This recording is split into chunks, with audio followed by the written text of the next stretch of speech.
Shalom, tahukah saudara bahwa kita tengah hidup di era yang para ahli sebut sebagai era postmodern, di mana era ini sangat dipengaruhi oleh pandangan postmodernisme yang mempengaruhi cara pandang khususnya generasi muda saat ini, bahkan mempengaruhi cara mereka memandang kehidupan spiritual.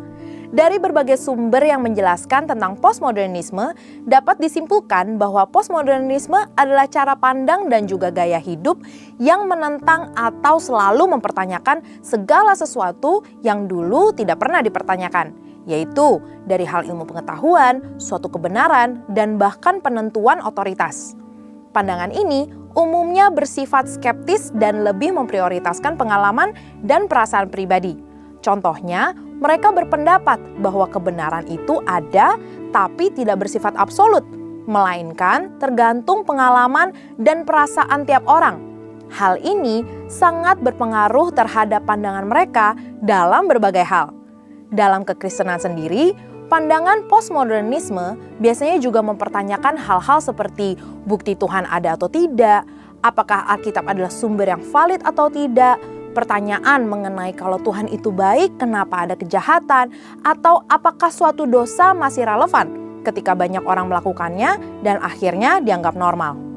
Sebetulnya, dalam Kisah Para Rasul 17 ayat 16-34, Rasul Paulus juga pernah menghadapi situasi serupa saat berada di Athena, Yunani, di mana ada banyak sekali patung-patung berhala yang menandakan adanya banyak cara pandang, filosofi, budaya, dan ilah-ilah. Tidak heran jika Paulus dan rekan-rekannya ditertawakan dan dianggap membual saat membagikan Injil dan berita tentang Kristus. Namun, di balik itu ada rasa penasaran dan kehausan untuk tahu lebih lanjut dari apa yang diajarkan Paulus, sehingga Paulus mendapatkan kesempatan emas, yaitu diundang untuk berbicara di sidang Areopagus, tempat di mana siapapun bebas untuk berbicara dan berpendapat. Paulus menggunakan kesempatan tersebut untuk memberitakan kebenaran yang akhirnya membuat beberapa orang Athena menjadi percaya kepada Tuhan, bahkan bergabung dalam persekutuan orang percaya. Sebagai orang percaya, apa saja yang dapat kita pelajari dan lakukan dari pengalaman Paulus di era postmodern ini? Yang pertama, pentingnya memiliki kepekaan akan kondisi kerohanian yang terjadi di era ini. Dipenuhi Roh Kudus membuat Paulus menjadi selalu peka dan tidak tinggal diam saat melihat jiwa-jiwa disesatkan oleh ilah-ilah dan pandangan yang tidak benar. Kita pun perlu dipenuhi Roh Kudus untuk bisa cermat dan peka akan kondisi kerohanian di era postmodern ini, di mana banyak orang tidak percaya akan Tuhan dan kebenarannya, atau sekedar percaya adanya kekuatan ilahi yang lebih besar dari manusia, tapi sosok tersebut bukanlah Tuhan yang benar. Dari situlah kita bisa memakai peluang yang ada untuk membicarakan tentang Tuhan, kebenaran, dan firman-Nya. Yang kedua, siap dan terbuka untuk berdiskusi mengenai Kristus dan Injil keselamatan. Keterbukaan untuk berargumentasi dan berpendapat bisa menjadi cara untuk memulai diskusi di era postmodern ini. Generasi di era ini sangat terbuka dan kritis akan segala hal, serta tidak mudah menerima sesuatu begitu saja. Namun, hal ini dapat kita gunakan untuk berdiskusi, menjelaskan tentang Kristus dan kebenarannya. Sama seperti Paulus yang memakai kesempatan yang ada untuk membuka ruang guna bertukar pikiran, mulai dari orang Yahudi, non-Yahudi, bahkan dengan para filsuf. Ia memberikan alasan dan argumentasi yang tepat dalam menyampaikan kebenaran dan Injil keselamatan, serta menyerukan pertobatan. Yang ketiga, memanfaatkan narasi dan argumentasi postmodernisme sebagai pintu masuk untuk menjawab kebutuhan dari pandangan tersebut. Perlu disadari bahwa di balik argumentasi dan narasi postmodernisme terdapat suatu kebutuhan dan kehausan untuk mendapatkan jawaban yang kuat dan benar. Disitulah kebenaran firman menjadi jawaban. Paulus mengerti akan hal ini, sehingga ia menggunakan situasi yang ada untuk menjawab kehausan warga Athena. Begitupun di era postmodern, saat anggapan akan berbagai pandangan dan ilah-ilah adalah sama, justru hal itu membuka peluang untuk kita untuk menjelaskan mengapa Yesus Kristus yang kita sembah berbeda dari ilah manapun. Tantangan akan pandangan-pandangan postmodernisme ini janganlah dipandang sebagai sesuatu yang harus dihindari, tapi justru sebagai pintu untuk bisa berdiskusi terbuka, berbicara mengenai kebenaran dan keselamatan dengan tetap saling menghormati satu sama lain. 1 Petrus 3 ayat 14 berkata, "Jangan takut dan gentar untuk membagikan kebenaran, sebab dipenuhi Roh Kudus memberikan kita keberanian dan hikmat untuk berkata-kata dengan tepat, sehingga siap menjelaskan iman kita dengan lemah lembut, hormat, dan penuh kasih Allah." Saudara, untuk penjelasan lebih lengkap dari tim teologi kami, silakan scan QR Code atau buka link yang ada di atas. Tuhan Yesus memberkati. Mari kita sambut kebaikan Tuhan, kita sambut hadirat Tuhan dengan hati yang bersyukur, hati yang bersukacita. Mari Bapak Ibu Saudara, kita satukan hati kita, mari kita satu dalam doa, kita berdoa. Terima kasih Bapa yang baik buat kebaikan-Mu Tuhan, buat penyertaan-Mu Tuhan, hingga kami ada di minggu ketiga ini di tahun 2024 ini Tuhan. Semua karena penyertaan-Mu, semua karena anugerah-Mu. Terima kasih Tuhan Yesus. Pagi ini Tuhan, kami bawa hati kami bawa hidup kami, pujian dan sembah kami yang terbaik buat hanya bagi-Mu Tuhan Yesus. Terima kasih Tuhan Yesus, Kau berkati setiap kami Tuhan. Kau lawat Tuhan setiap kami, Kau jamah setiap kami Tuhan. Kami percaya saat kami memuji dan menyembah Engkau Tuhan, kami memperoleh damai sukacita yang baru. Terima kasih Tuhan Yesus. Dalam nama Yesus kami sudah berdoa. Haleluya. Amin.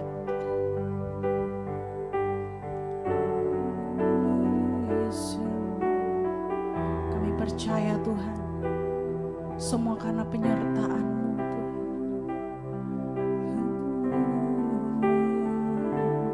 Penyertaan-Mu Tuhan, segalanya bagiku.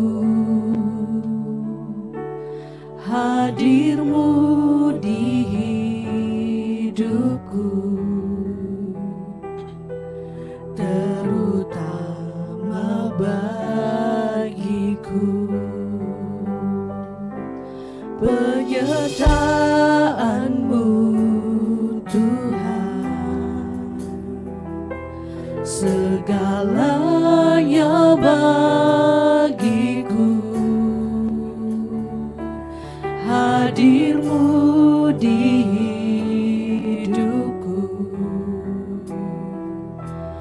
terutama bagiku. Sebab anugerah-Mu,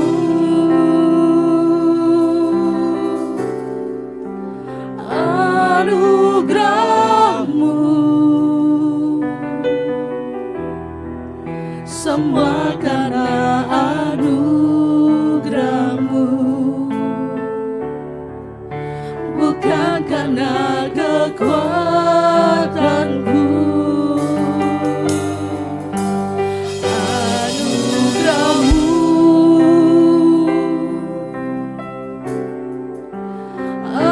anugerah-Mu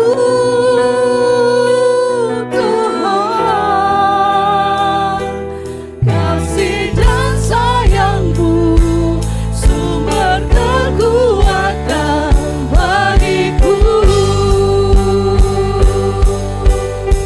Umat Tuhan, naikkan pujian. Penyertaan-Mu Tuhan, segalanya bagiku. Hadir-Mu di hidupku, itu yang terutama Tuhan, terutama bagiku. Penyertaan-Mu, penyertaan-Mu Tuhan, segalanya bagiku.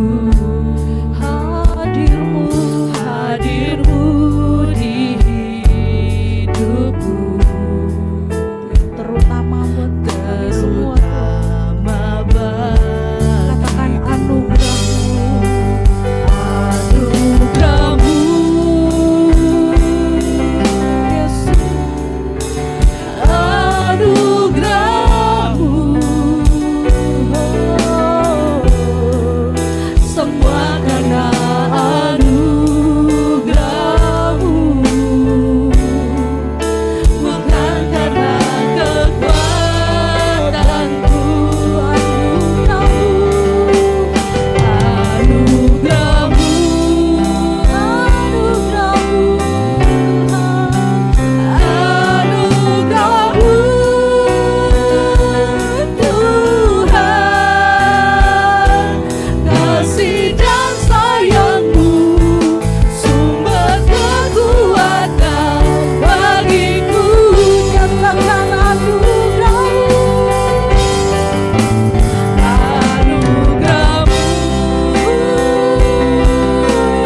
anugerahmu,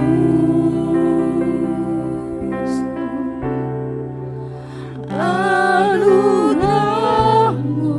semua karena anugerahmu Tuhan, semua karena anugerahmu, bukan karena kekuatanku.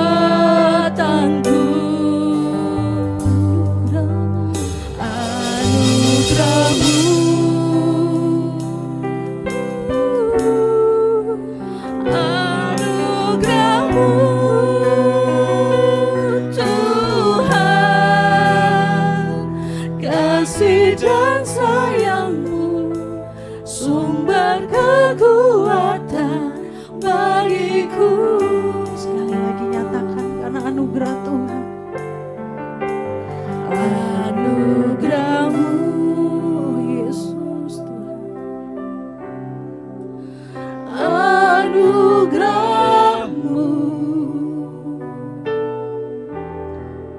semua karena kuat dan gagah kami Tuhan, tapi karena anugerah kekuatanku, anugerahmu, anugerahmu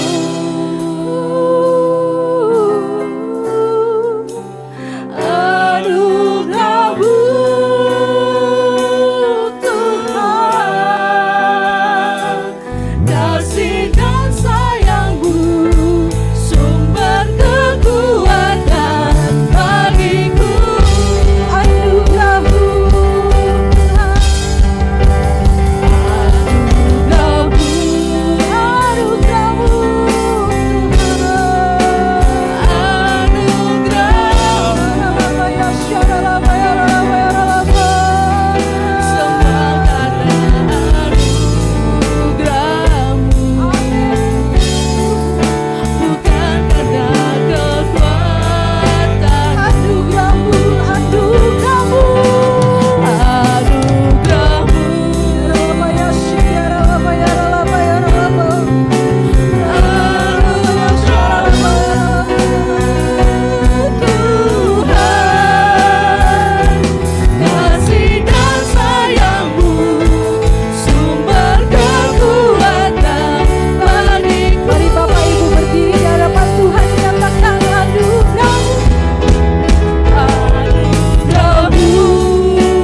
sing praises to your name.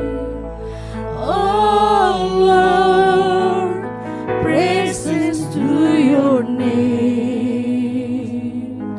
Oh Lord, for your name is great and worthy to be praised. I sing praises to your name. Oh Lord, praises to your name. Oh Lord, for your name is great and worthy to be praised. Nyanyi pujian bagimu, Tuhan, pujian bagimu, Tuhan, namamu besar dan layak dipuji. Nyanyi pujian bagimu, Tuhan, pujian bagimu, Tuhan, namamu besar dan layak dipuji. Nyanyi pujian bagimu, Tuhan, pujian bagimu, Tuhan, namamu besar dan layak dipuji. Nyanyi pujian bagimu, Tuhan, pujian bagimu, Tuhan, namamu besar dan layak dipuji. Nyanyi pujian bagimu, Tuhan, pujian bagimu, pujian bagimu Tuhan, Tuhan, namamu besar dan layak dipuji. Nyanyi pujian bagimu, Tuhan, pujian bagimu, Tuhan, namamu besar dan layak dipuji.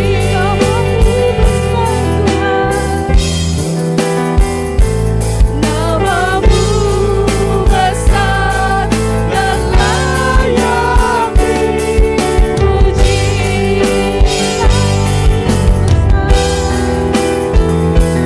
Namamu besar dan layak dipuji. Sorakan haleluya, tepuk tangan yang terbaik bagi Tuhan Yesus. Terima kasih Tuhan Yesus, namamu besar Tuhan. Terima kasih Engkau layak dipuji Tuhan. Mari umat Tuhan yang siap memuji lebih lagi, sama-sama berkata amin. Tuhan memberiku kegirangan, amin, dan sukacita melimpah. Minyak yang baru dicurahkan, haleluya, ku bersorak. Mari kita tepuk tangan lebih dahsyat, naikkan pujian ini. Ku terima janji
curahkan.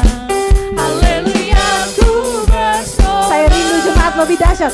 Memberiku keirangan dan sukacita melimpah. Minyak yang baru dicurahkan. Haleluya, ku bersorak. Ku keirangan dan sukacita melimpah. Minyak yang baru dicurahkan. Haleluya, ku bersorak. Beriku keirangan dan sukacita melimpah. Minyak yang baru dicurahkan. Haleluya, ku bersorak. Haleluya, ku bersorak. Haleluya, ku bersorak. Haleluya. Kita percaya bahwa Tuhan yang penuh kuasa memberikan kuasa bagi setiap kita. Amin. Haleluya. Sorakan haleluya. Lebih dahsyat. Kita bawa pujian kita di hadapan Tuhan.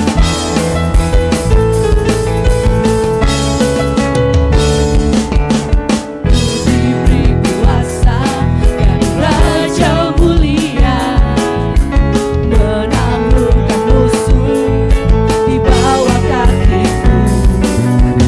Ku pakai kuasa dari Raja mulia. Bila Allah ada bersamaku, siapa jadi lawanku?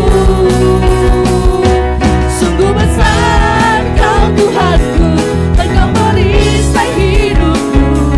Ku berdiri dengan iman dalam Yesus Tuhan. Kau yang memberi kemenangan, ku bersorak merayakan. Terpujilah Engkau Raja segala raja. Sorakan katakan sekali lagi di hadapan Tuhan.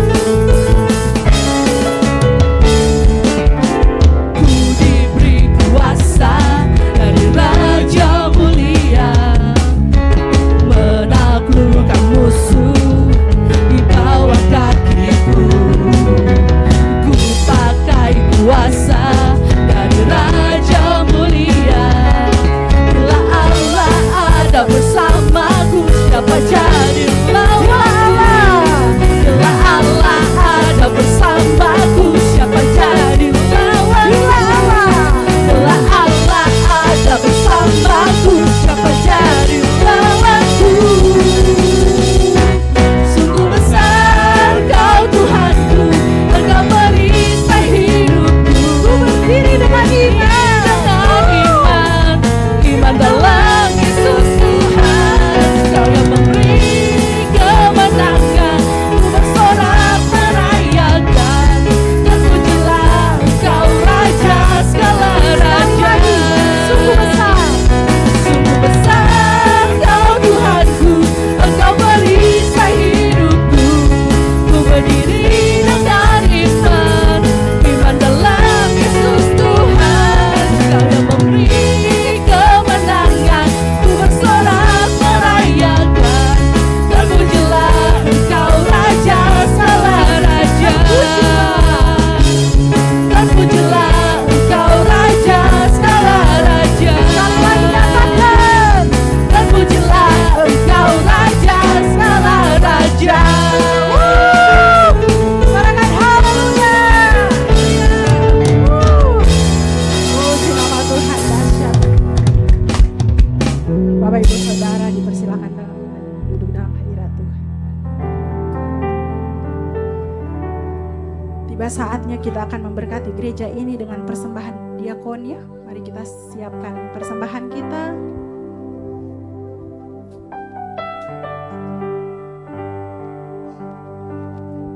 Dan sebelum itu mari kita satu dalam doa, kita berdoa. Terima kasih Tuhan Yesus. Kembali kami bersyukur buat kebaikan-Mu, penyertaan-Mu, hadirat-Mu pada siang hari ini Tuhan. Kami mengucap syukur Tuhan.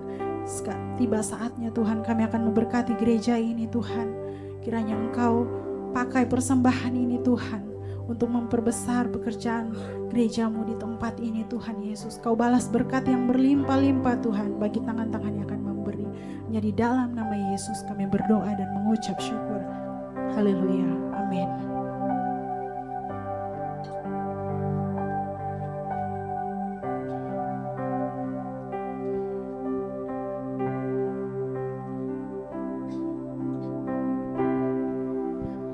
Kekuatan di jiwaku,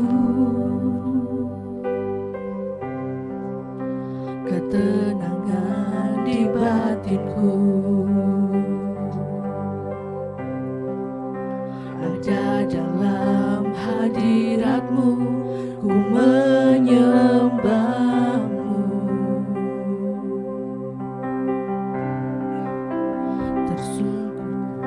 Tersungkur ku di kaki-Mu,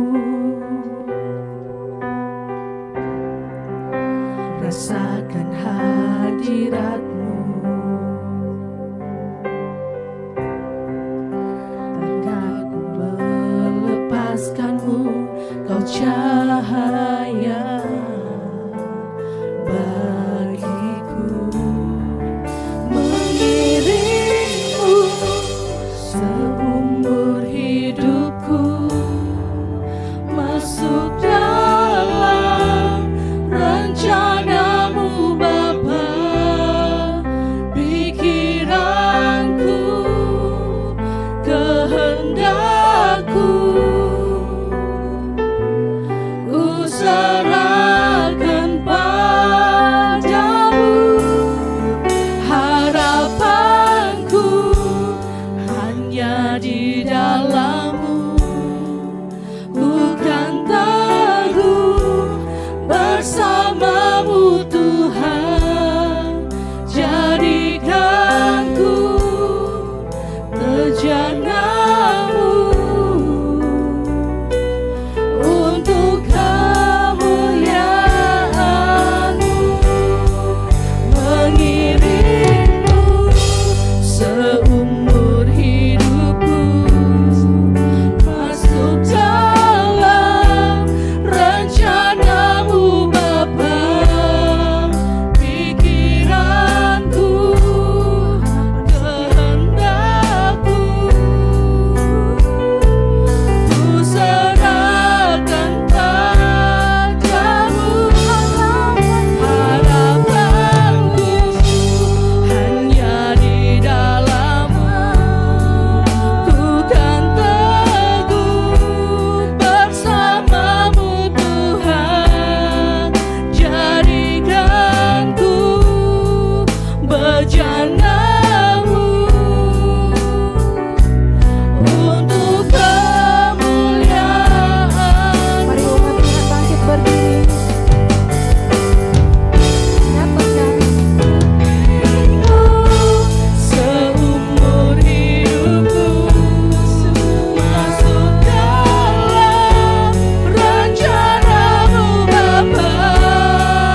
lagi di hadapan Tuhan. Milikmu seumur hidupku, masuk dalam rencana merubah pikiranku, kehendakku, ku serahkan padamu.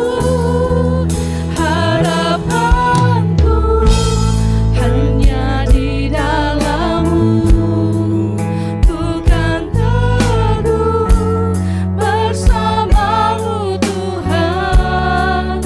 Jadikan ku bejana-Mu untuk kemuliaan-Mu, untuk kemuliaan-Mu,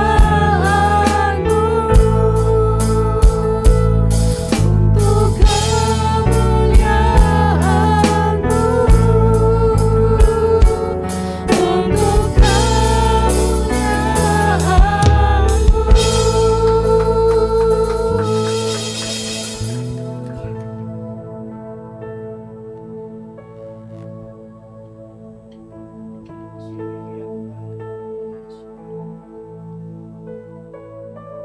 Bukan hanya sekedar keluar dari mulut kami saja,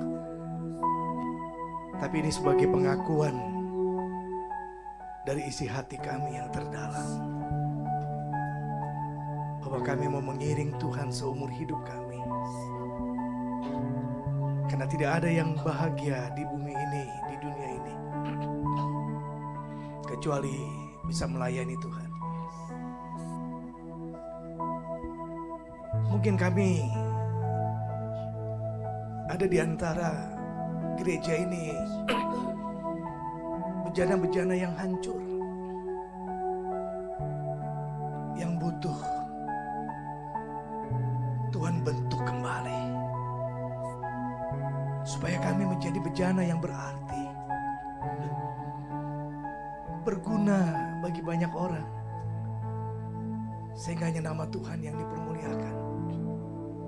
Kami serahkan hati kami, hidup kami, biar Tuhan yang bentuk hidup kami untuk menjadi bejana-Mu yang memuliakan Tuhan. Itu sebabnya kami berdiri di altar Tuhan untuk sujud dan mendengarkan Tuhan bicara kepada kami. Kami percaya firman Tuhan cukup buat kami di dalam menjalani, menapaki setiap langkah kaki kami. Firman-Mu pelita bagi kaki kami dan terang bagi jalan kami. Tidak ada yang sanggup untuk mengalahkan kebenaran firman Tuhan dan janji-janji Tuhan. Karena itu Tuhan, bajaklah hati kami, supaya hati kami menjadi tanah-tanah yang subur. Tatkala benih firman Tuhan ditaburkan, biarkan benih itu boleh bertumbuh dan berbuah lebat, sehingga dimanapun kami berada, hidup kami menjadi berkat dan memuliakan Tuhan. Yang sakit hari ini ketika mendengarkan firman-Mu, Tuhan jamah, Tuhan sembuhkan. Dan di dalam putus harapan, Tuhan berikan pengharapan-pengharapan baru. Yang di dalam keterikatan, Tuhan lepaskan. Karena kami percaya firman Tuhan akan menjawab apa yang menjadi keperluan kami. Sembunyikan hamba-Mu di belakang kuasa salib-Mu, agarnya nama Tuhan yang hamba tinggikan dan yang hamba muliakan. Berbicaralah Tuhan, sebab kami anak-anak-Mu sudah siap mendengarkan suara-Mu. Dalam nama Tuhan Yesus Kristus, kami sudah berdoa dan mengucap syukur. Yang siap diberkati Tuhan lewat firman-Nya, mari katakan amin. Silakan duduk. Mohon maaf kalau saya agak batuk-batuk ya Bapak Saudara. Terima kasih untuk kesempatan yang diberikan saya, Bapak Gembala, Ibu Gembala, dan juga tim pengembalaan dan juga jemaat yang saya kasihi di dalam Yesus Kristus. Nama saya Binsar Sihite, saya tinggal di Gading Serpong. Anak saya 2, dari istri yang cukup 1, saudara, ya, nggak boleh lebih, ya. Dan saya selain melayani di gereja, saya juga sebagai dosen di salah satu universitas Gading Serpong. Ada 2 universitas yang saya diberikan kesempatan untuk mengajar gitu ya. UPH dan Matana University. Nah, karena saya dosen, saya selalu buka dengan pertanyaan, saudara. Ya. Seorang mahasiswa di kelas yang baru bertanya begini, saudara. Pak, bukankah Tuhan itu Allah yang tidak pernah ingkar janji? Lalu kenapa kenyataannya, janji-janjinya tidak ditepati? Orang tua saya sakit, sudah berdoa, lutut sampai lecet, gak dijawab Tuhan. Pekerjaan saya, dari mulai masuk sampai sekarang ini, sudah 20 tahun gak pernah naik jabatan. Keuangan kami pun hanya boleh dibilang cukup setengah bulan. Besok-besok bisa puasa. Saya pun menjadi orang yang mungkin tidak diperhitungkan dan tidak dianggap. Apakah betul bahwa janji-janji Tuhan itu akan diberikan dan digenapi dalam hidup saya? Sudah, kalau pertanyaan itu diajukan pada kita, apakah benar tahun 2023 semua janji-janji Tuhan digenapi dalam hidup saudara? Ataukah ada yang tidak digenapi dalam hidup saudara? Bukankah Allah yang tidak pernah ingkar janji, tapi kenyataannya janji-janjinya tinggal janji. Seperti lagu mengatakan, janji-janji tinggal janji, bulan madu hanya mimpi. Saudara, Anda mengenal Allah yang seperti apa di dalam kekristenan kita? Karena ada banyak orang Kristen yang ke gereja, cuma datang ke gereja, manasin bangku gereja yang disebut dengan 5D. Datang, duduk, diam, doa, dada. Jadi gereja cuma manasin bangku doang. Makanya kenapa banyak orang Kristen yang cuma dikenal sebagai Kristen KTP. Atau Kristen keturunan. Bonyok gua Kristen. Bonyok itu bokap dan nyokap ya saudara, sorry ya. Jadi mau gak mau, saya juga Kristen. Jadi Kristennya itu KTP doang, alias Kristen tanpa pertobatan. Mobilnya sih boleh tulisan Jesus is my Savior. Tapi bawa mobilnya ugal-ugalan. Cuman mobilnya yang bertobat, orangnya belum. Saudara coba lihat. Kehidupan Kristen, iman kekristenan hanya sampai di knowledge, di pikiran, di otak kita. Yang cuman menyenangkan hati, udah gitu selesai. Itu sebabnya kenapa janji-janji Tuhan tidak Anda terima. Karena Anda hanya jadi pendengar, bukan pelaku firman. Bangsa Israel, umat pilihan Allah. Saya tidak bicara Palestina dengan perang dengan Israel, enggak saudara ya. Lalu kenapa tanah perjanjian yang Tuhan janjikan dari mulai nenek moyang mereka, nyatanya kok enggak diberikan? Harus direbut. Bukankah kalau diberikan itu dikasih? Plak, udah diberikan. Tapi ini kenapa harus direbut? Joshua dan Musa dan Joshua harus berjalan melalui apa? Padang gurun. Sampai Musa pun dikomplain sama Israel, kenapa kamu bawa ke padang gurun? Apakah karena nggak ada kuburan di Mesir sebanyak ini? Sehingga kau harus bawa ke padang gurun. Mereka komplain. Padahal mujizat setiap hari terjadi. Bayangkan aja mereka lapar, Tuhan kasih roti dari surga turun, namanya mana. Bretok lewat lah saudara.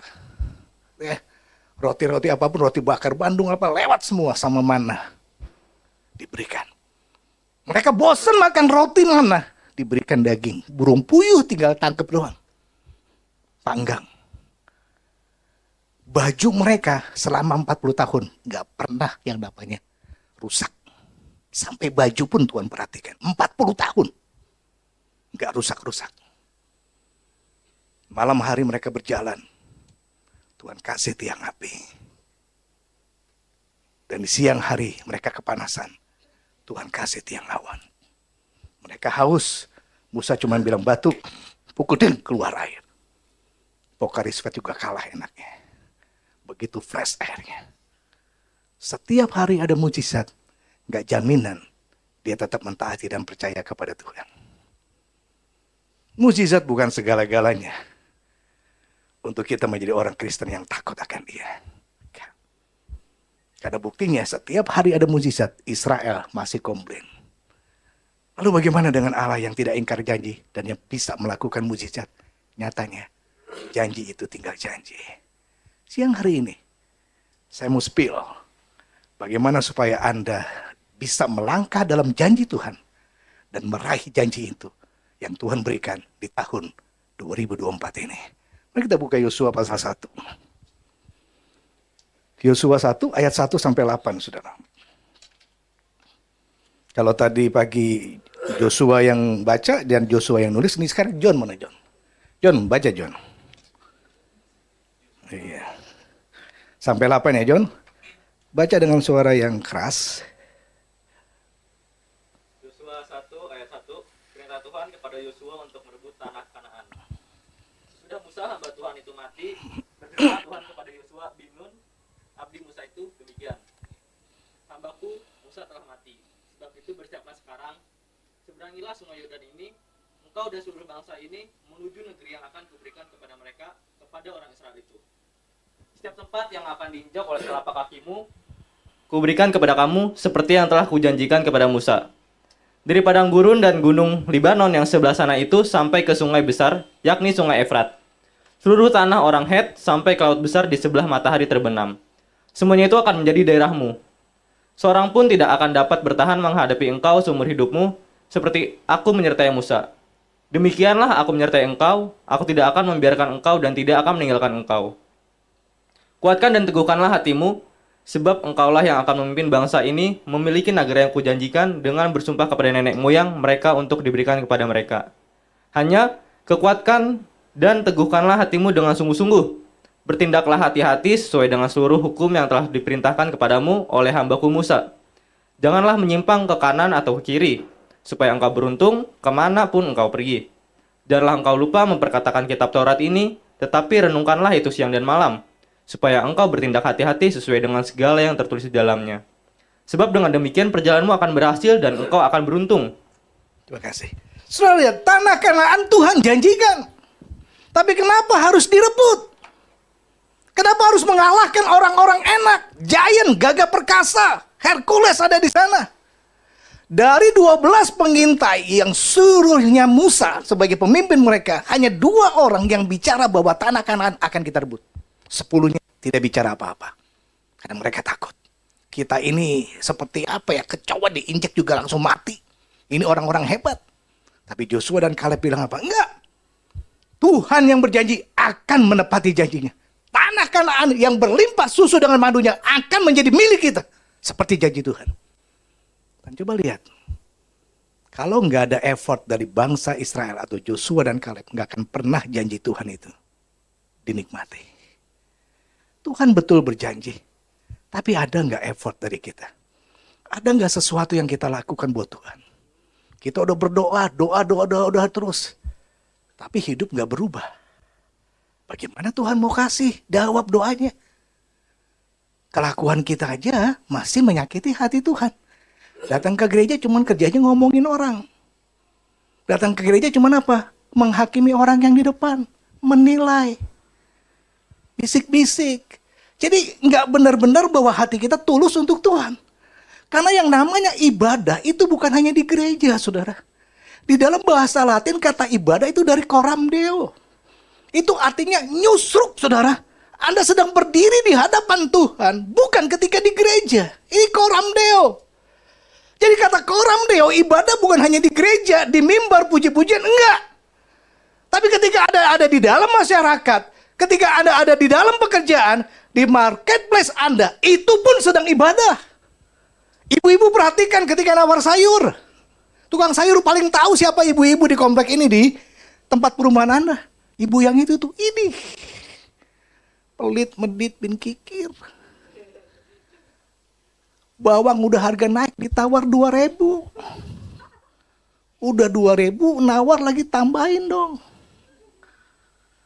Jadi bener kata nye gitu ya. Nyonya gitu ya. Jabatan nyonya untuk perempuan tuh bener. Nyonya itu nyapu, nyambel, nyuci, nyinyir, nyap-nyap. Dan itu benar. Tukang sayur paling tahu siapa ibu-ibu di komplek ini. Di apartemen ini. Paling kenal dia. Kalau udah sebut ibu itu tuh, ke gereja sih ke gereja. Tapi mulutnya, pelitnya, malu. Bagaimana mau diberkati Tuhan? Hidup kita aja nggak menjadi berkat. Harus equal, harus seimbang. Joshua bersama bangsa Israel, dia tidak akan bisa menyeberangi sungai Yordan menjadi kering kalau mereka tidak melakukan dulu langkah kaki yang pertama. Begitu langkah kaki pertama, blek, air sungai langsung kering. Karena Tuhan butuh tindakan iman dari kita. Makanya Joshua dibilang sama Tuhan gini, bersiaplah sekarang. Jangan nanti, jangan besok, sekarang. Kata yang dipakai, kata siap. Bukan seperti security di perumahan yang kalau ditanya, Pak, ibu itu sudah no? Siap. Siap dan, semuanya siap. Pertanyaan apa? Jawabannya siap. Di dalam Kamus Besar Bahasa Indonesia, kata siap itu mempunyai pengertian, sudah disediakan. Sudah selesai. Itu siap. Artinya apa? Tuhan menyediakan, kita tinggal ambil. Selesaikan itu berkat. Yang kedua, kalau Anda mau benar-benar bersiap-siap dan menerima janji-janji Tuhan, harus perbesar kapasitas kita. Bagaimana Tuhan mau berkati gereja ini dengan tambah banyak? Kalau kapasitasnya nggak ditambah lagi. Tuhan akan datangkan orang-orang dari berbagai tempat kalau kapasitasnya pun ditambah. Dan kapasitas bukan hanya bicara masalah gedung, masalah keluasan tempat ini. Tapi kapasitas itu juga bicara masalah karakter. Karakter kita benar-benar gak menjadi karakter yang baik. Menjadi contoh. John Maxwell pernah mengatakan dalam bukunya bahwa orang Kristen tidak hanya punya karakter, tetapi harus punya integritas. Integritas bukan ketika semua mata memandang saya bertingkah laku baik. Ngomongnya juga diatur. Jalannya pun kayak sekolah jalan Pragawati gitu ya. Harus diatur. Ngomongnya pun pelan-pelan. Itu bukan integritas. Itu carmuk. Cari muka. ABS asal Bapak senang. AIS asal Ibu senang. Integritas, John Maxwell katakan, siapa Anda sesungguhnya ketika di tempat yang gelap? Anda sedang melakukan apa di dalam kegelapan? Apa yang Anda lakukan ketika orang lain tidak melihat Anda? Disitulah bukti integritas kita. Karena dalam Kamus Besar Bahasa Indonesia, integritas itu artinya utuh. Apa yang kita katakan, itu kita lakukan. Bukan cuma ngomong pinter, tapi nggak dilakukan. Itu baru integritas. Itu sebabnya kita perlu bersiap. Apa yang kita dandani? Karakter kita. Ubah karakter kita. Ada orang yang menghakimi kita, ada orang yang ngomongin kita, jangan balas. Memang dia ember tuh, mulutnya ember. Empet kok sama dia. Jangan jadi orang-orang yang biang gosip ya. Bigos tahu ya? Biang gosip. Tahu nggak kata-kata pertama bigos? Lu udah tahu belum lu? Nanti terakhir dia bilang apa? Jangan bilang siapa-siapa ya. Gue cuma ngomong sama lu aja. Orang seperti ini nggak pantas untuk ditemani. Karena dia justru biang masalah. Orang Kristen harus menjadi solusi di dalam setiap masalah. Bukan nambahin persoalan. Saudara, kata siap bukan hanya berarti memperbesar kapasitas. Kata siap bukan berarti rubah karakter. Tapi kata siap juga selalu mengucap syukur dan keluarkan kata-kata yang bukan menggerutu. Karena menggerutu itu nggak ada hasilnya. Tapi kata-kata berkat itu, mengucapkan kata-kata berkat terima kasih, Terima kasih. Saya selalu mengeluarkan kata-kata itu power 3 itu. Kalau mau nyuruh anak-anak, saya selalu pakai kata tolong. Tolong. Harus ada. Karena ini kata-kata yang powerful. Jangan sampai Anda cuma nyuruh, Mbak, sini Mbak, bersihin ini. Betul, digaji. Tahu nggak di hati kecilnya yang banyak berkata gini, little me, but my salary not up gitu kan. Jadi dia bingung, lu dikit-dikit gua. Tapi gaji gua nggak naik-naik. Tapi coba kalau pakai kata tolong, itu akan beda. Dan tutup juga dengan kata-kata apa? Terima kasih. Terima kasih. Saya sama anak saya pun selalu mengatakan gitu. Tolong, terima kasih, dan terakhir, maaf. Kata ini powerful sekali. Maaf. Soalnya kadang-kadang kenapa banyak keluarga-keluarga pendeta justru yang hancur di rumah tangganya, di keluarganya. Pelayanan boleh bagus di gereja, tapi belum tentu keluarga. Justru anak-anak yang rusak itu adalah narkoba, free sex. Banyak anak-anak pendeta. Sampai saya pernah pelayanan di Melbourne gitu saudara. Justru anak gembalanya yang bermasalah. Pendeta. Saya bersyukur Tuhan karuniakan anak-anak yang baik-baik. Kenapa? Karena dari potret keluarga. Karena dari contoh, dari keteladanan. Gak usah banyak ngomong. Gak usah banyak cerita. Anak-anak gak butuh yang namanya omongan. Sekarang aja anak-anak tahu persis. Kalau kita orang tua ada ngomongnya, kamu kok umur segini masih jomblo, gak laku ya? Wah itu sakit loh. Sampai dia balikin lagi. Oma kok gak nyusul temannya aja? Ngapain Oma cerewet banget di sini ngurusin orang? Nyusul sana temannya. Anak-anak gak bisa digituin. Anak-anak harus bisa dijadikan teman, saudara. Teman untuk ngobrol. Saya selalu memakai quality time. Ketika ada makan atau apa, saya nggak mau sampai semuanya sibuk dengan handphone. Papa mau bicara sama kamu bukan sama handphone kamu dan ngelihat handphone kamu, enggak. Handphone itu memang benar menjauhkan yang dekat. Tapi kenapa harus mendekatkan yang jauh, betul ya? Tapi menjauhkan yang dekat, dibalik itu ya. Jadi handphone itu kan menjauhkan yang dekat, tapi kenapa harus yang dekat ini malah jadi jauh, cuek semua. Nggak ada tuh anak saya bilang, Jos pesan apa? Sama apa? Minum teh manis, sama, cerewet banget nggak? Semua sibuk. Apalagi ibu-ibu kalau begitu udah mau makan nih saking udah berdoa selesai amin, tunggu.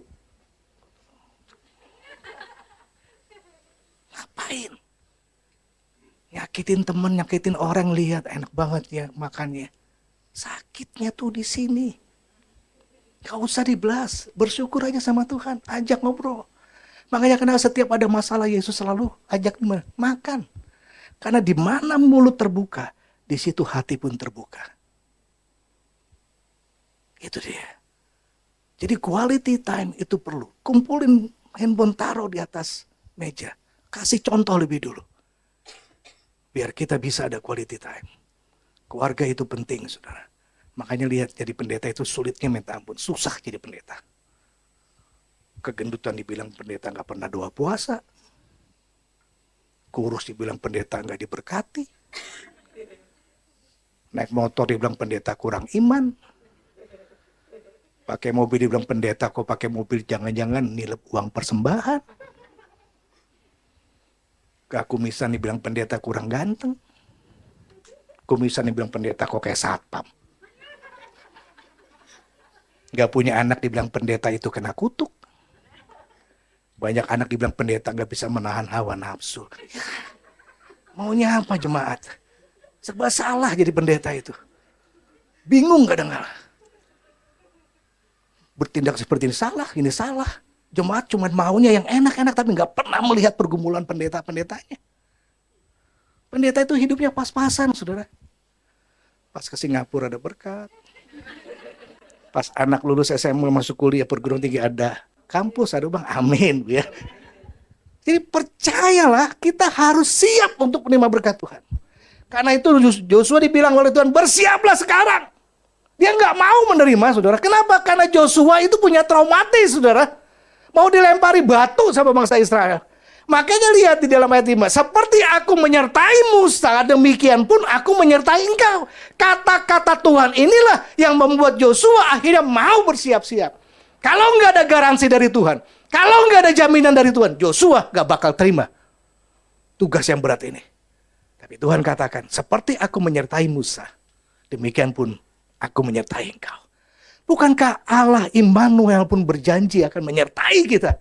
Mungkin di tahun 2023 ada banyak resolusi-resolusi kita yang tidak terwujud. Ada banyak janji-janji Tuhan yang tidak kita terima. Ada banyak doa-doa kita yang belum Tuhan jawab. Tapi di tahun 2024 ini, kalau kita mau bersiap-siap untuk menerima berkat Tuhan, Tuhan katakan, aku akan menyertai engkau. Allah Immanuel selalu bersama dengan engkau. Saudara, dosa yang paling berat adalah masalah terbesar manusia. Tuhan bisa selesaikan. Apalagi masalah finansial keuangan. Apalagi masalah hutang-hutang kita. Apalagi masalah sakit penyakit. Tuhan pasti mampu. Tapi persoalannya, sudahkah kita membesar kapasitas kita untuk menerima berkat yang Tuhan janjikan kepada kita? Yang kedua, saudara, melangkah dalam janji Tuhan, bukan hanya saudara harus bersiap-siap, tetapi saudara juga harus tetap kuat dan teguh hatinya. Saudara, kenapa perlu yang namanya kekuatan? Kenapa perlu yang namanya keteguhan hati? Karena di zaman sekarang ini, apalagi 2024, tahun ini tidak lebih buruk dari tahun 2023. Ini akan berat sekali. Jumat kemarin saya baca dan dengar berita, angin puting beliung menyapu bersih Bondowoso. 190 rumah hancur. Dan tidak sedikit yang luka-luka parah karena ketiban reruntuhan rumah mereka. Longsor di Bandung. Kemudian di Selo, Boyolali. Menakutkan. Hujan yang nggak pernah berhenti. Terus saja banjir di mana-mana terus. Tambah lagi dengan tahun politik yang semakin memanas. Kita nggak tahu. Saya senang dengan kutipan Magnis Suseno, ya, Romo Magnis Suseno. Kita memilih bukan yang terbaik dari yang terbaik. Tapi kita untuk memilih, jangan sampai yang terburuk memimpin negara ini. Anda bisa bayangkan itu, tajam sekali. Romo Magnis ngomong seperti itu. Kita nggak tahu Indonesia mau dibawa kemana dan apa yang terjadi di negara kita. Itu kata orang. Jangan dengar apa kata orang, tapi dengarkan apa kata firman. Tuhan bilang, kuatkan dan teguhkanlah hatimu. Sebab setiap tanah yang kau pijak, aku akan berikan kepadamu. Setiap apapun yang kau kerjakan, aku akan berkati. Lagi bikin risol, bikin gorengan, bikin masakan, apapun Tuhan akan berkati. Yang penting kita harus punya action. Jangan malas. Tapi harus apa yang Tuhan berikan, seluruh kapasitas yang Tuhan berikan, lakukan itu. Sebab Tuhan berjanji, apapun juga, tanah yang kau ijak, apapun yang kau kerjakan, aku akan berkati itu. Asalkan kita tetap kuat dan teguh. Kuat itu artinya tidak mudah percaya dengan omongan orang. Teguh itu artinya punya prinsip. Sekali Yesus, tetap Yesus. Sekali dia berkata, aku akan memberkati, aku akan memenuhi keperluanmu. Aminkan itu. Saudara, anak kami yang pertama Joshua, dia berkata kepada saya, Pak, tolong doain. Joshua mau join untuk buka coffee shop. Saya baru tahu ada perbedaan kedai kopi, coffee shop sama cafe. Itu beda-beda semuanya. Jadi dia maunya coffee shop. Karena di coffee shop itu tidak hanya kopi, tapi apapun bisa dijual. Gitu ya. Roti, kue, gitu ya. Yang bagus-bagus lah ya, yang berkelas gitu ya. Terus join, akhirnya sepakat, kami berdoakan. Ini pendeta yang berdoa, saudara. Terus survei, ada satu ruko di Gading Serpong dan kita lihat, oke, cocok, bagus. Udah nih, deal. Tinggal nunggu kunci, kasih uang DP 10 juta, tanda jadi, bahwa ini rukonya kita ambil. Mungkin kecil menurut Bapak Ibu, tetapi menurut kami itu besar sekali. Setelah itu kami tunggu kunci, kami tunggu kunci, uangnya dibawa lari dan dia kabur. Pendeta kan menghibur diri. Udahlah Jo, sabar. Tuhan pasti kasih yang terbaik. Itu kan kata-kata cuman supaya senang gitu ya. Yakinlah. Saya nggak mau menghibur Joshua. Saya cuma bilang, Jos, doa lagi. Minta petunjuk sama Tuhan. Kalau perlu puasa, puasa. Jangan sampai kita cuman taunya doa puasa tetapi nyatanya puasa doa. Nah ini kan beda. Doa puasa sama puasa doa, saudara. Saudara seringnya puasa doa tetapi nggak mau doa puasa. Ya gimana mau diberkati? Begitu kita berdoa, ternyata benar ruko itu sama sekali sepi. Dan jualan apapun nggak laku di sana. Dan Tuhan ganti ruko walaupun di belakang. Tapi ramai. Setiap hari Tuhan datangkan dari berbagai tempat. Dan doa saya cuma bilang, Tuhan biarlah kau datangkan orang-orang dari berbagai tempat setiap hari. Dan puji Tuhan, kafe kami paling ramai. Mereka tidak hanya menikmati kopi, tetapi mendapat berkat yang dari Tuhan. Ini yang paling penting. Jangan pernah kecewa ketika Tuhan tidak menjawab apa yang kita mau.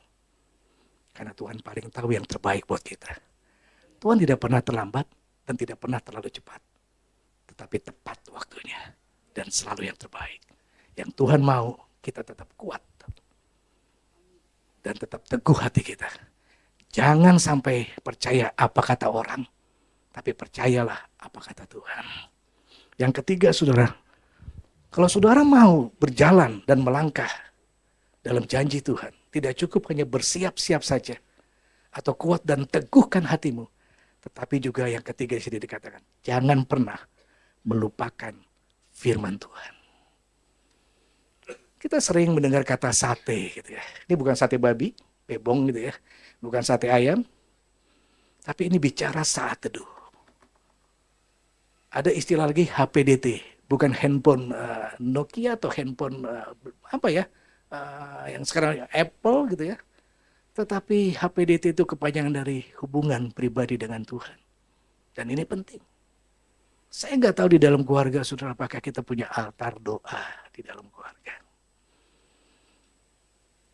Karena Tuhan bilang 2 atau 3 orang berkumpul, di situ aku hadir. Tapi Tuhan takut kalau 2-3 orang berkumpul emak-emak, di situ Tuhan pergi. Karena bukan doa yang diomongin, tetapi orang lain yang digosipin. Tuhan bilang 2-3 orang berkumpul, aku akan hadir. Dan kalau berkeluarga kan sedikitnya ada 2 orang, 3 orang. Di situ dia akan nyatakan kuasanya. Saya setiap hari Kamis komit untuk ada altar doa. Kemanapun jangan lupa balik Kamis.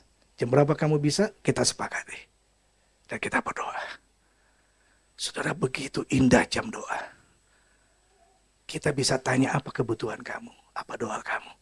Kita doakan. Papa tolong doakan. Saling mendoakan. Dan itu aja indah dilihatnya oleh kita. Apalagi Tuhan. Yosua dibilang begini. Jangan pernah melupakan kitab Taurat ini. Tapi renungkan itu siang dan malam. Kenapa? Supaya engkau bertindak hati-hati. Orang yang saat teduh. Begitu dia baca firman Tuhan. Kelakuan dia pun pasti berubah.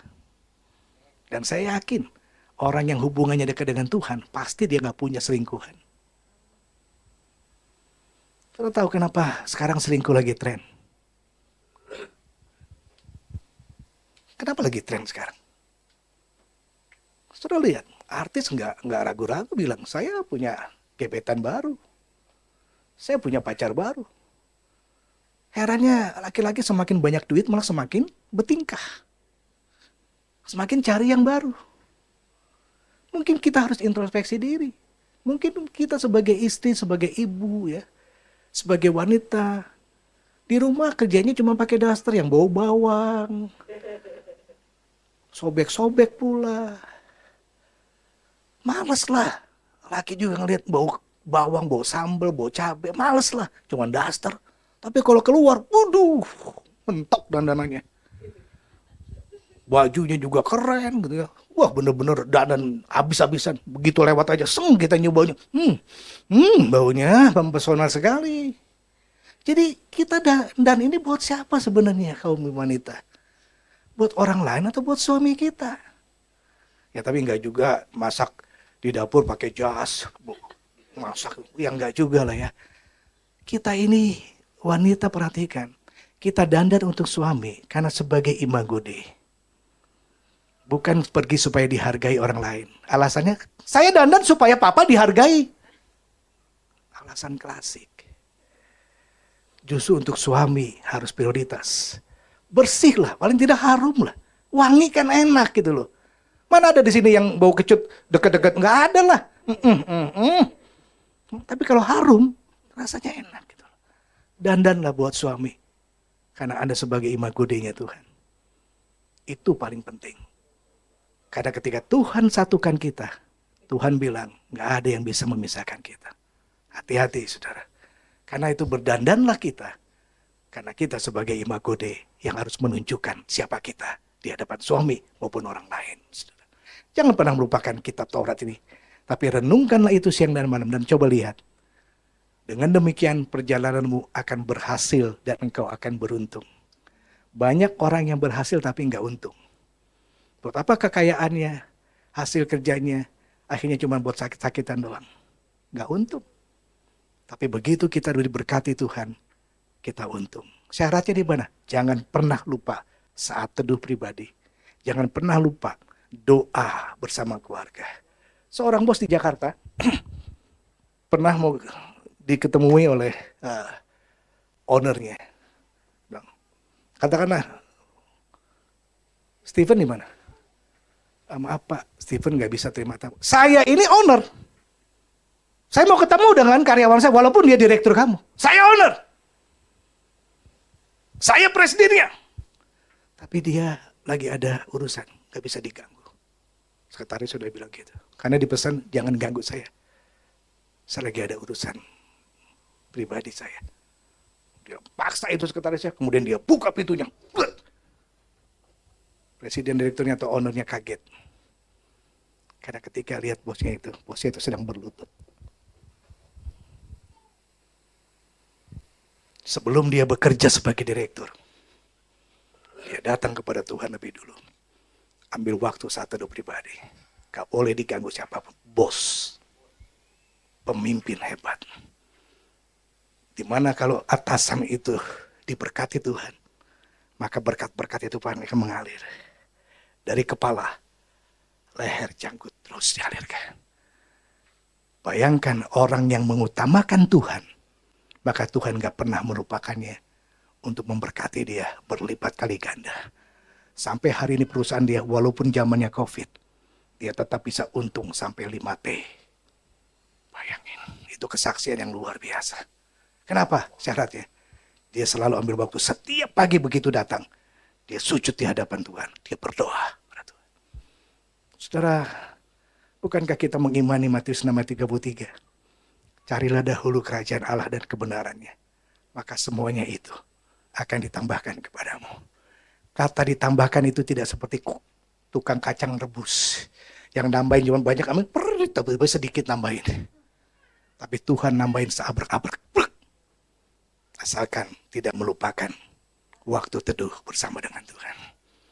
Hari ini Tuhan mau menggenapi janji itu buat Anda semua. Apakah Anda siap untuk menerima janji Tuhan di tahun 2024? Berkat Allah akan berlimpah dalam rumah tangga kita. Kuncinya adalah ubah karakter kita, yuk. Jadilah orang-orang yang menyenangkan orang lain dan memuliakan Tuhan lewat kata-kata maupun sikap kita. Tetap kuat. Apapun kata orang tentang Indonesia, apapun kata orang tentang hal akhir ini begitu menakutkan, tapi kita pegang janji Tuhan. Lebih percaya apa kata Tuhan, bukan apa kata manusia. Langsung rapnya saja. Katakan janjimu seperti fajar. Janjimu seperti fajar pagi hari. Terima kasih Tuhan. Yang tiada pernah terlambat. Janjimu tidak pernah terlambat. Cintamu seperti sungai yang mengalir. Dan ku tahu betapa dalam Sekali lagi katakan janjimu. janjimu seperti fajar pagi hari. Yes. Yang tiada pernah terlambat bersinar.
kita tundukkan kepala kita tutup mata kita.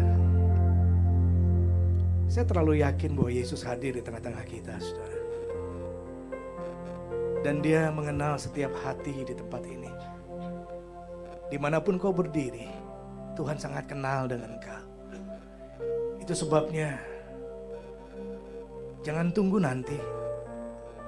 Saat ini, apa yang menjadi pergumulanmu, apa yang menjadi harapanmu di tahun 2024, yang mungkin tahun lalu belum dijawab oleh Tuhan. Tapi hari ini, Tuhan akan berikan, Tuhan akan jawab apa yang menjadi kerinduan kita. Saya berikan kesempatan untuk kita boleh berdoa dalam hati kita masing-masing. Dan ini saatnya Tuhan akan menjawab pergumulanmu. Kita berdoa dalam hati kita masing-masing. Setiap pergumulan apapun, Dia sanggup untuk menjawabnya. Terima kasih Tuhan.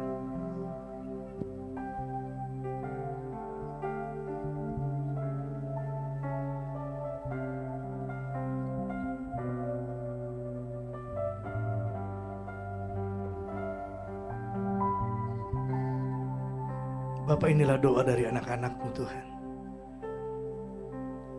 Hamba percaya bahwa Tuhan sanggup menjawab pergumulan dari anak-anak-Mu di tempat ini. Apapun permasalahan hidup mereka, Tuhan berbelas kasihlah kepada kami. Jawablah doa kami ini ya Tuhan. Kami percaya bahwa Tuhan tidak pernah ingkar janji. Jawaban Tuhan selalu tepat pada waktunya. Dan selalu yang terbaik Kau berikan. Berkati rumah tangga mereka satu persatu Tuhan. Dari jemaat-Mu di tempat ini, keluarga mereka Tuhan berkati. Anak-anak mereka mungkin ada yang kuliah di luar negeri atau di dalam negeri, Tuhan berkati. Biar mereka menjadi mahasiswi dan mahasiswa yang berprestasi.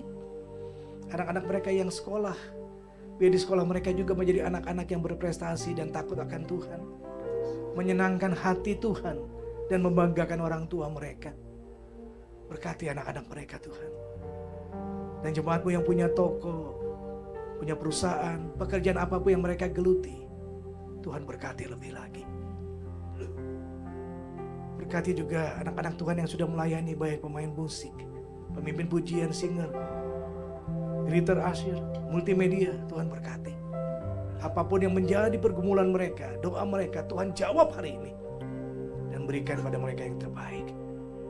Kami sehati berdoa untuk Bapak Gembala kami Pak. Hari Tuhan berkati bersama dengan keluarga. Ketiga anaknya juga Tuhan berkati. Apapun yang menjadi pergumulan dan hidup mereka, kerinduan mereka, Tuhan nyatakan dengan kasih dan kuasa-Mu. Terima kasih Bapak. Hamba-Mu sudah berhenti berkata-kata. Ini saatnya Roh Kudus ambil alih sepenuhnya. Terjemahkan firman-Mu lebih lagi. Agar mereka tidak hanya sebagai pendengar yang setia, tetapi menjadi pelaku-pelaku firman. Agar hidup mereka Tuhan ubahkan dan Tuhan berkati, dan hidup mereka pun menjadi berkat dimanapun mereka berada. Dalam nama Tuhan Yesus, kami sudah berdoa dan mengucap syukur. Yang sudah diberkati Tuhan, mari katakan amin. Akan duduk saudara. Puji nama Tuhan, berapa banyak yang diberkati oleh kebenaran firman Tuhan siang hari ini. Puji nama Tuhan, terima kasih Bapak. Tiba saatnya kita akan memberkati gereja ini dengan persembahan syukur. Mari kita siapkan persembahan kita, dan sebelumnya kita satu dalam doa, mari kita berdoa. Kembali kami mengucap syukur Tuhan buat kebaikan-Mu Tuhan siang hari ini Tuhan. Kami bersyukur Tuhan, pada saat ini kami akan memberkati gereja ini Tuhan. Kiranya persembahan kami Tuhan bisa memberkati gereja ini Tuhan. Memperluas pekerjaan-Mu di tempat ini Tuhan. Dan Engkau juga membalas berkat yang berlimpah-limpah bagi tangan-tangan yang sudah memberi. Terima kasih, dalam nama Yesus kami sudah berdoa dan mengucap syukur. Haleluya. Amin. Aku diberkati, aku dilimpahi, karena Allah sanggup untuk menyediakan. Aku diberkati, aku dilimpahi atas sempurna anugerah Tuhan bagiku.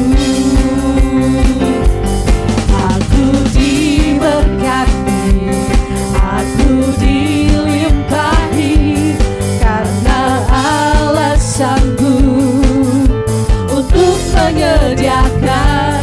Aku diberkati, aku dilimpahi atas sempurna anugerah Tuhan bagiku. Puji nama Tuhan, saatnya kita akan mendengarkan pengumuman.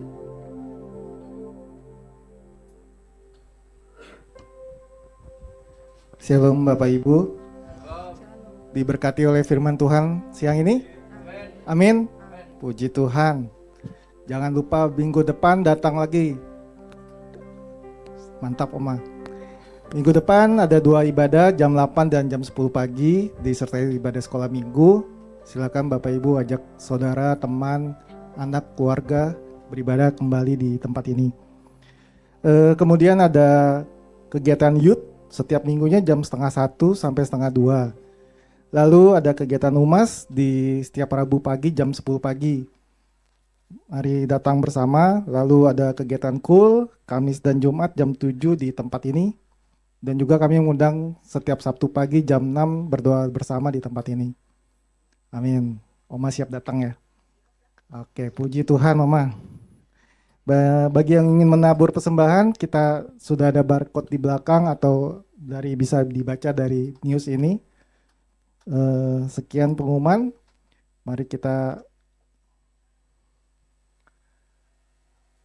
jemaat baru. Ada yang pertama kali hadir di tempat ini?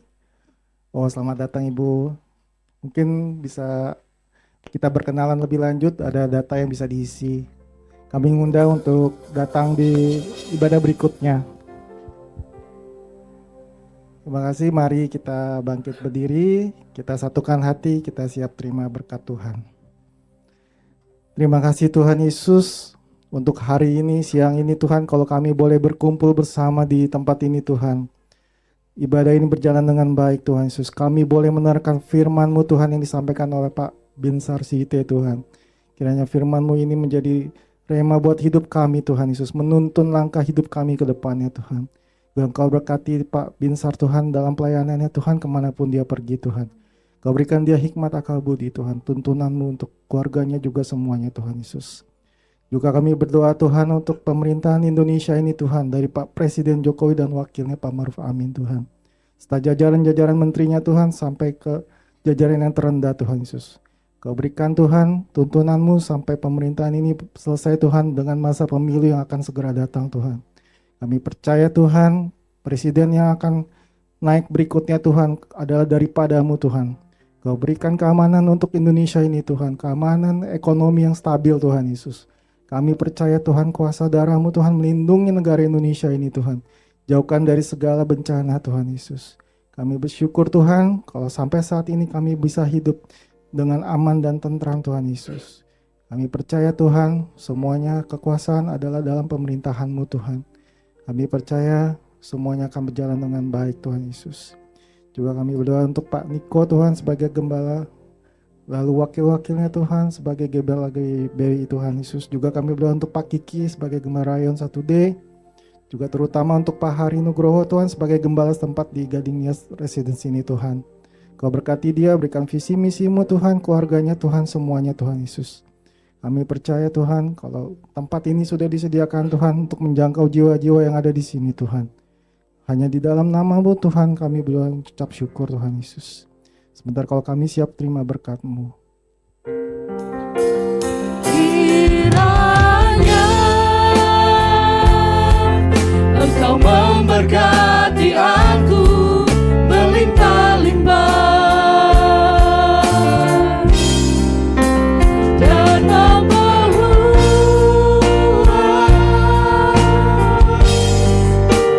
daerah-Mu.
kita kepada Tuhan dengan mengangkat tangan di hadapan Tuhan. Aminkan setiap kata-kata berkat agar digenapi dalam hidup Anda. Diberkatilah keluargamu, diberkatilah pekerjaanmu, diberkatilah pertumbuhan imanmu, diberkatilah kesehatanmu, dan diberkatilah masa depanmu. Terimalah berkat dan rahmat yang dari Allah Bapa, cinta kasih dari Tuhan kita Yesus Kristus, pimpinan, penyertaan, penghiburan, kekuatan dari Allah Roh Kudus menyertai kita sekalian, mulai dari detik ini hingga Tuhan Yesus datang kembali. Di dalam nama Tuhan Yesus Kristus, Bapak Ibu Saudara yang sudah diberkati Tuhan, mari katakan amin.